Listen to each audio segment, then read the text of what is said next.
In today's video, we're talking pre-workout.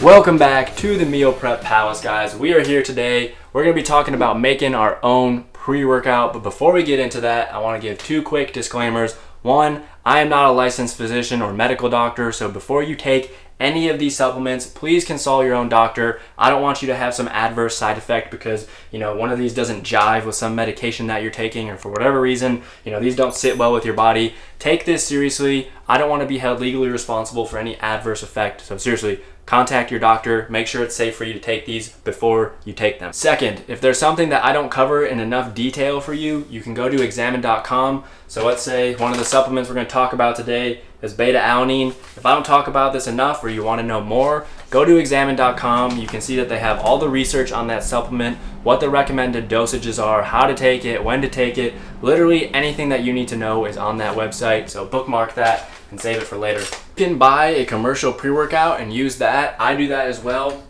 When I do, I use Legion Pulse. So I think this is a great pre-workout. I've been taking this for well over 2 years now, and honestly, I've had really great workouts and really great pumps with it. What I like most about this company is that on the back, they list all of the ingredients with the individual amounts. So not a lot of companies do that. I think more so are switching over to that, because if there's a company that has something called a proprietary blend where they basically just list the ingredients, but they list one amount, it doesn't tell you what the specific amount for each ingredient is in that pre-workout, that's a big no-no. If you see that, run away. Do not purchase that pre-workout. I like to take this on my leg days because it's pretty caffeine heavy. And then for my non-leg days, what I like to do is basically just make a copycat version of this by purchasing all the ingredients found in this pre-workout, and then I just leave the caffeine out. Legion does make their own caffeine-free pre-workout, so if you wanted to buy it, then by all means go ahead and do that, but I think it's a little bit cheaper to buy the individual ingredients and just mix it up yourself. Shameless plug, you can buy all these ingredients from Bulk Supplements and save 5% off of your order with code FITCHEMIST. But with that, let's get into it. The first two supplements that we're going to talk about today are Beta-Alanine and citrulline malate. So if you're strapped for cash, I would say you can just buy these two and get away with still making a pretty good pre-workout. What Beta-Alanine does is that this molecule actually gets converted into another molecule called carnosine, which helps regulate pH levels in the cells and prevent lactic acid buildup. So essentially what Beta-Alanine does is it helps you lift more and lift longer because it sort of delays that fatigue. One thing I want to say about this supplement though is that it has a side effect called paresthesia, or tingling of the skin. So if you take this, you might feel kind of itchy. I take 4 grams in my pre-workout, which is the recommended dose. But if you're new to this stuff, I would say start at like 2 grams, because trust me, if you just go up to 4 grams right away, you're going to be feeling that all over your body and you might be uncomfortable. Citrulline malate is a vasodilator, so this gets converted to arginine in your body, and then nitric oxide, which helps open up your veins. So if you have more blood flow going through your body, you're going to get a better pump, you're going to deliver more nutrients to the muscles. The rest of these ingredients are not nearly as well researched as Beta-Alanine and citrulline malate. So again, if you can only afford 2 ingredients and you're not looking to purchase all of these, I would say buy these 2. If you want some caffeine, you could potentially pair it with a coffee or something,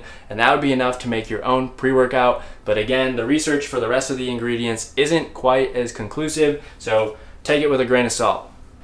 Get it? Because these are salts. Moving on. All right, so we've got L-ornithine as the next supplement. Betaine anhydrous, or trimethylglycine. This is also known as TMG. And then the last one is taurine, which is usually found in some energy drinks. Betaine helps with muscle fatigue and power output. And then L-ornithine and taurine as well help delay fatigue. Ornithine is part of the urea cycle, and it helps sort of regulate ammonia concentrations in your body. So all 3 of these paired together, again, sort of help delay some of that fatigue. If you're less fatigued, you can lift more and lift longer, incorporate more volume into your workouts, and ultimately lead to more gains in the long run. And then the last 2 supplements that I have are sort of nootropics, or something that helps with like the mental aspect and focus of your pre-workout. And those would be L-tyrosine, which is an amino acid, and then also L-theanine. Tyrosine is an amino acid that can get converted into dopamine and adrenaline inside of your body, so this sort of helps with cognitive function and mental energy. And then theanine also helps with some of that mental focus. It can help increase attention and also reduce perceived amount of stress. So, you know, if you don't feel as fatigued mentally, you think you can lift more, hopefully that will translate to being able to lift more physically, and again, result in some more gains. The last one is Rhodiola Rosea. So I actually don't get this from bulk supplements. I can get this 120 capsule bottle on Amazon for like 15 bucks or something. But this one is also a nootropic. Again, it just sort of helps with that cognitive performance, can help reduce stress, reduce anxiety. So I would recommend throwing this in there. The one thing I'd recommend not doing is taking this without working out. So I did that once and I felt kind of funny. I don't know if that was just some weird placebo effect, because that was like one of the first times I ever took this supplement.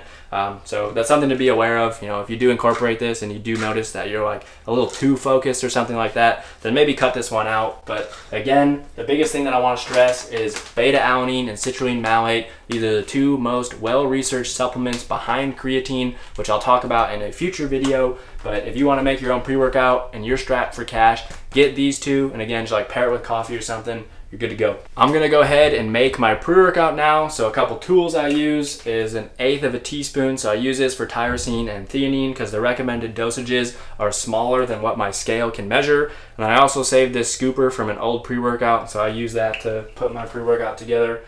The last thing that I use are these little blender bottle like stackable things. I think you can get these on Amazon for like 10 bucks, but I like them because, you know, they pop off individually, and if you need to take this somewhere with you, you can. And they have different sizes as well, right? So if you want to put like protein in this bottom one or something, they're quite versatile. But nonetheless, I'm gonna make my pre-workout in these, and as I'm doing that, I'm gonna list the ingredient that I'm measuring out and the amount / recommended dosage, so that way you guys can see all the ingredients that I put in my pre-workout.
There you have it. You now have your pre-workout for the week. One thing I do want to mention about this is if you just mix this with water, it's going to taste horrible. It's actually going to be really bitter. So what I like to do to sort of mask that flavor is that I'll get these flavor packets from either Dollar Tree or the grocery store, and I'll just mix half of one of these packets with each one of these pre-workouts, and then that way I sort of have some sort of flavor and I don't really have to like choke down a very disgusting and bitter pre-workout. It sounds bad, but trust me, it's not. If you throw a flavor packet in there, it tastes just like a normal pre-workout. One other supplement that you could add to this stack would be creatine monohydrate. So I have some over here. But studies have shown that this timing doesn't necessarily matter, so you don't need to take it pre-workout, but you can if you want to. But more on that in a future video. I'm going to do a deep dive and go into the science of creatine, because honestly, this is one of the most well-researched supplements. It's a powerhouse of all supplements. If you're not taking this, I would do so. Alright guys, that is it for today's video. I hope that you enjoyed it. If you did, please give it a thumbs up. Let me know in the comments down below what pre-workout you guys use, or if you make your own, or if you do make your own using this video. Come back here, let me know in the comments what you thought of it. I'm really interested to know your thoughts. Also, be sure to subscribe, turn those notification bells on, because I post new videos every single Friday. You do not want to miss when they go live. And with that, I'll see you in the next video.